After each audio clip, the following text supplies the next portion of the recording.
The law enforcement officer then removed the defendant from the driver's seat and forced the defendant to the ground. After being detained, the defendant refused to get into the back of the law enforcement officer's vehicle and began to kick out towards the deputies. In the process, the defendant struck the law enforcement officer in both thighs several times. The law enforcement officer was eventually able to force the defendant into the back. She gets charged with assault on the peace officer? No, Your Honor, she did not. Very lucky.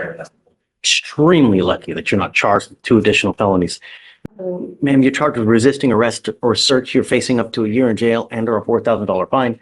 Law enforcement officer observed a vehicle traveling 55 miles an hour in a 40-mile-an-hour zone and made a traffic stop. Upon contact with the defendant became irate and demanded the law enforcement officer's name and badge number before answering a FaceTime call and becoming distracted. The defendant advised that her driver's license was expired and that she only had a passport. Vehicle registration was also expired. Law enforcement officer asked the defendant to step out of the vehicle and the defendant ignored the commands. Law enforcement officer then opened the defendant's door and again ordered the defendant to step out of the car and informed her she was under arrest for interfering with public duties. If you do not have a Texas driver license and a liability insurance in your name, you're not allowed to drive. And I will make that a condition of your bond.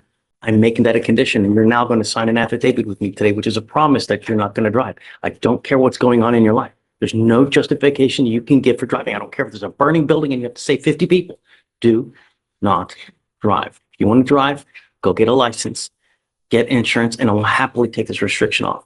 That's the only condition I'm placing on you now. Don't drive unless you have those, and then you get approval from us. Okay, so I'll have you come up here, swear to us that you're not going to drive, and after that, you guys are out of here.